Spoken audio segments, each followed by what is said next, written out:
Hello, c'est Gonzague. On m'a demandé mon avis sur le Magic Trackpad, alors voici mon avis. Déjà la boîte est assez petite, hein, puisque ça fait cette taille-là, et le trackpad fait cette taille-là. Dans la boîte, vous trouvez le Magic Trackpad. Dans le trackpad, vous trouvez 3 piles, qui s'insèrent comme sur le clavier sur le côté. C'est la même chose. C'est assez grand, comme vous pouvez le voir, ça fait la même taille qu'un clavier. Donc c'est quand même un sacré truc. J'aimerais bien un petit système qui me permette de les garder ensemble, mais on peut aussi les utiliser de cette façon. Quel est l'intérêt? Puisque beaucoup de monde m'a dit que c'était con, que gna gna gna, ça servait à rien de prendre un trackpad et qu'il valait mieux prendre une tablette bambou ou une souris. Eh ben non, je ne suis pas d'accord. Regardez. Déjà, on a une belle surface. Ça, c'est un trackpad de MacBook, ça, c'est un Magic Trackpad. Alors, le mot Magic est peut-être un peu exagéré, mais moi, j'ai pas du tout accroché à la Magic Mouse, qui est un autre produit. Par contre, j'adore le trackpad. Pourquoi? Parce que c'est une façon c'est devenu assez naturel pour moi d'interagir avec mon ordi depuis cette bébête. Alors, à l'arrière de la boîte, vous avez tous les mouvements qui sont décrits. Le pointeur, le clic, le double clic, le clic droit, le clic est déplacé, le défilement à deux doigts, la bascule entre différentes applications, exposer, feuilleter les pages d'un document, écarter, resserrer deux doigts pour zoomer et zoom écran. Voilà.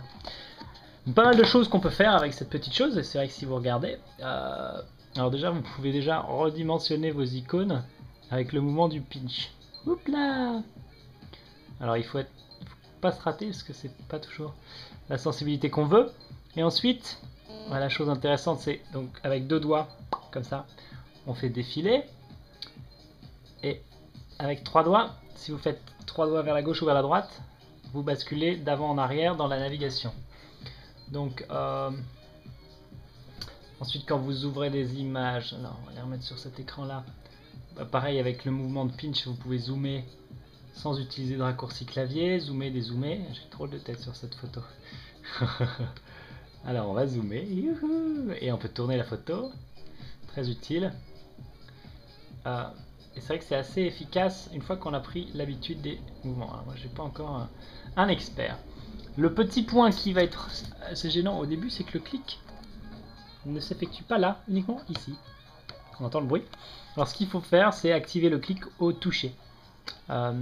Puisqu'on peut faire le clic au toucher. Donc là j'arrive à cliquer sans appuyer sur sans enfoncer le petit bouton qui est en dessous du trackpad. C'est deux petites gommes.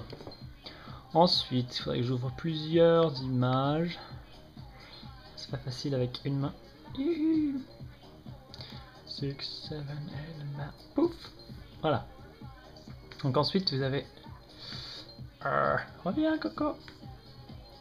Ensuite, avec trois doigts, vous pouvez vous déplacer entre les documents, et à chaque fois vous avez la fonction de zoom. C'est vrai que c'est assez sympa. Moi j'en suis plutôt content de cette petite chose, et je me sers de tous ces raccourcis. Avec 4 doigts on a exposé, on a la bascule entre les programmes avec 4 doigts aussi. Donc, si on met 4 doigts, pouf pouf pouf. Mais là, le souci de ce truc là, j'ai pas trouvé de façon intelligente, mettons que je me mette sur MailPlane, pour ouvrir MailPlane. C'est un peu le défaut du bidule, il faut cliquer dessus après. Bon, c'est pas l'idéal. Alors il fait un peu sombre, je suis désolé. Bref, je suis assez content de mon trackpad, ça marche bien en Bluetooth, il n'y a pas trop d'interférences. En même temps, mon MacBook Pro est pas très loin, mais les téléphones font souvent des interférences avec le reste. C'est c'est pas donné, mais combiné aux raccourcis, aux différentes possibilités de rotation, etc., de la façon dont on navigue finalement dans le système, je pense que je gagne pas mal de temps dans mon utilisation courante de ma machine. Et je ne retournerai pas sur une souris, sauf si on me force ou qu'on me paye très très cher. Je suis assez content de mon trackpad.